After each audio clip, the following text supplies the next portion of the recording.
விரதம், பிரம்மச்சரியம். இந்த வார்த்தை அற்புதமான வார்த்தை. நாம் அனைவரும் புரிந்து கொள்ள வேண்டிய வார்த்தை இந்த பிரம்மச்சரியம். பிரம்மச்சரியம் அப்படின்னா பிரம்மச்சரியம். பிரம்ம அப்படின்னா கடவுள் அர்த்தம். சரியம் அப்படின்னா வாழ்தல். பிரம்மச்சரியம் வார்த்தைக்கு கடவுளை போல் வாழ்தல் அப்படின்னு பொருள். நாமெல்லாம் நினைச்சிருக்கோம் பிரம்மச்சரியம் அப்படின்னா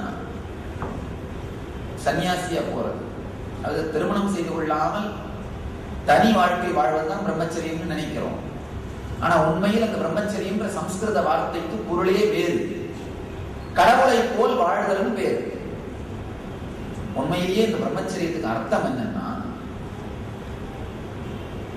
நம்முடைய மனதுக்குள்ளே இருக்கின்ற கற்பனைகளையும் கனவுகளையும் துறந்து விட்டு நிஜ வாழ்க்கையோடு வாழ்வது. ஒருத்தர் கிட்ட கேட்டாரு, சாமி எல்லாத்தையும் துறந்தாதான் நாங்க கடவுளை அடைய முடியுமா? எல்லாத்தையும் துறந்தாதான் ஆனந்தத்தை அடைய முடியுமா? நான் சொன்னேன், எல்லாத்தையும் துறக்க வேண்டிய அவசியம் இல்லை. நீங்க வச்சிருக்கிற எதையுமே துறக்க வேண்டாம். உங்ககிட்ட இல்லாததெல்லாம் துறந்துட்டீங்கன்னா போதும். நீங்கள் வைத்திருக்கும் எதையுமே துறக்க வேண்டிய அவசியம் இல்லை.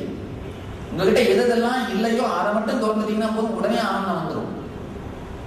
இந்த வார்த்தையை ஆழ்ந்து புரிஞ்சுக்கணும். இல்லாத விஷயங்களை துறந்து விடுவதுன்னா என்னன்னா, உங்ககிட்ட இருக்கிற எந்த ஒரு பொருளுமே பிரச்சனை கொடுக்கறது இல்லை. உங்ககிட்ட இல்லாம ஆனா இருக்கணும்னு நினைக்கிற பொருட்கள் தான் பிரச்சனை கொடுக்குது.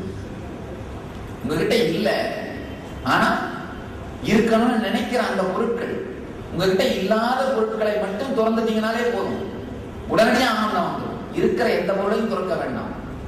இருக்கின்ற மனைவியையோ இருக்கின்ற கணவனையோ துறக்க வேண்டிய அவசியமே இல்லை.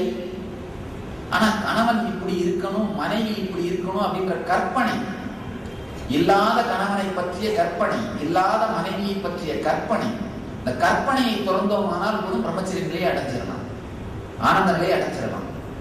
ஆனந்தம் இருக்கின்ற கணவனையோ மனைவியோ துறக்க வேண்டிய அவசியம் இல்லை. ஆனந்தத்தை அடையணும்னா இல்லாத கற்பனைகளை துறந்தாலே போதும். நம்மெல்லாம் என்ன பண்றோம், சின்ன வயசுல இருந்தே அளவுக்கு மீறிய கற்பனைகளையும் கனவுகளையும் சேர்த்து வச்சிடறோம். எல்லா விதமான பத்திரிகை, டிவி, சினிமா, மற்ற எல்லா வஸ்துக்களையும், இன்டர்நெட் வேற, எல்லா வஸ்துக்கள்ல இருந்தும் எல்லா விதமான கற்பனைகளையும் கனவுகளையும் சேர்த்து வச்சு நம்முடைய எதிர்கால கனவு, நம்முடைய எதிர்கால வாழ்க்கை, நம்முடைய கணவன் எப்படி இருக்கணும், மனைவி எப்படி இருக்கணும் அப்படின்னு ஒரு கற்பனையை சரி பண்ணி வச்சிடறோம். ஒரு கற்பனையை தயார் பண்ணி வச்சிடறோம். அந்த கற்பனைப்படியே கணவனோ மனைவியோ இல்லைன்னா அவங்கள செதுக்க ஆரம்பிச்சிடறோம். நம்முடைய கற்பனைப்படி நம்முடைய இல்லைன்னா நம்முடைய கற்பனைக்கு ஏற்ற மாதிரி அவங்களை செதுக்க ஆரம்பிச்சிடறோம். காலையில இருந்து சாயந்தரம் வரைக்கும் நம்ம வீட்டுல கேட்கிற எல்லா சத்தமும் ஒளி சத்தம் தான், வேற ஒண்ணும் கிடையாது. நாம அவங்கள செதுக்கிறது, அவங்க நம்மள செதுக்கிறது. நீங்க வேக வேகமா அந்தமாக செதுக்குறீங்க, ஒளியும் சுத்தியும் எடுத்து. அந்தமா என்ன பண்றா, அவ ஒரு ஒளியை சுத்தி எடுத்துட்டு உங்களை வேக வேகமா செதுக்குறாங்க. நம்முடைய வாழ்க்கையில இல்லாத ஒரு கற்பனையை வைத்துக் கொண்டு இருக்கின்ற கணவனையும் மனைவியும் செதுக்கிக் கொண்டே இருக்கின்ற நம்முடைய கற்பனைகளையும் கனவுகளையும் கீழே போட்டாலே போதும், பிரம்மச்சரிய நிலை, ஆனந்த நிலை தானாகவே நடந்துவிடும். பிரம்மச்சரியம் அப்படிங்கிறது வெளியில் இருக்கும் பெண்ணையோ ஆணையோ துறப்பது அல்ல, உள்ளுக்குள் இருக்கும் கற்பனை பெண்ணையோ கற்பனை ஆணையோ துறப்பதுதான் பிரம்மச்சரியம். வெளியில இருக்கிற நிஜமான ஆணையோ நிஜமான பெண்ணையோ துறக்க வேண்டிய அவசியம் இல்லை. உள்ளுக்குள்ள வச்சிருக்கீங்க கற்பனை, கற்பனை ஆண் கற்பனை பெண், அதை துறந்தாலே போதுமானது. இயற்கையிலேயே இந்த பிரம்மச்சரியம் சொல்ற அந்த ஆனந்த நிலை, கடவுளை போல் வாழ்தல் அப்படின்ற அந்த ஆனந்த நிலையை அடையலாம். ஒரு சிவசூத்திரங்களே ஈஸ்வரன் ரொம்ப அழகா சொல்றாரு, கனவுகளும் கற்பனையும் இல்லாமல் கணவனும் மனைவியும் வாழும் பொழுது கணவன் ஈஸ்வர நிலையையும் மனைவி தேவி நிலையையும் அடைகிறார்கள் அப்படின்னு சொல்றாரு. பிரம்மச்சரியம்னா கடவுளை போல் வாழ்தல். வையத்துள் வாழ்வாங்கு வாழ்வார் வானுரையும் தெய்வத்துள் வைக்கப்படும் வள்ளுவ பெருமான் சொல்வது இதுதான்.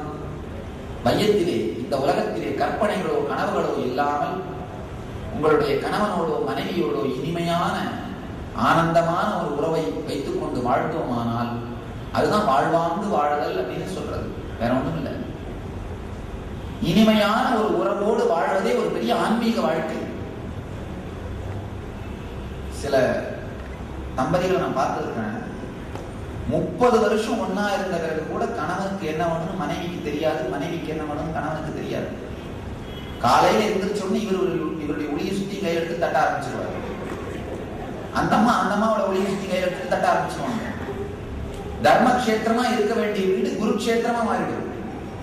நம்முடைய வாழ்க்கையே கனவுகளாலும் கற்பனைகளாலும் அலைக்கழிக்கப்படுகின்ற ஒரு படகாக மாறிவிட்டது. அப்படி இல்லாம இல்லாத பொருட்களை துறந்து விடும் துறவு ஒன்றே போதுமானது. இருக்கின்ற பொருட்களை ஆழ்ந்து அனுபவிக்கும் பக்குவத்தை நமக்கு தந்துவிடும். வையத்துள் வாழ்வாங்கு வாழ்தல் அப்படிங்கிறது இதுதான், வேற ஒண்ணுமே இல்லை. பிரம்மச்சரியம் அப்படிங்கிற வார்த்தைக்கு இதுதான் உண்மையான பொருள். நம்முடைய வாழ்க்கையிலே நடைமுறையிலே கடைபிடிக்கக்கூடிய நம்மால் சாத்தியமாகின்ற பொருள் இதுதான். நம்முடைய வாழ்க்கை துணையையோ குடும்பத்தவர்களையோ இனிமையோடும் ஆனந்தத்தோடும் வைத்திருந்தோமானால் அதுதான் கடவுளை மாதிரி வாழறதுன்னு சொல்றது, வேற ஒண்ணுமே இல்லை. இந்த குழந்தைகளை அடிப்பது கூட பிரம்மச்சரியத்துக்கு எதிரான ஒரு விஷயம், நல்லா தெரிஞ்சுக்கோங்க. பிரம்மச்சரியம் அப்படின்னா வெறுமனே கணவனுக்கும் மனைவிக்கும் இடையே நல்ல ஒரு அற்புதமான சுமூகமான உறவு இருப்பது மட்டும் கிடையாது. நம்மை சுற்றி இருக்கிற அத்தனை பேரோடும் சுமூகமான கற்பனைகளோ கனவுகளோ இல்லாத உறவை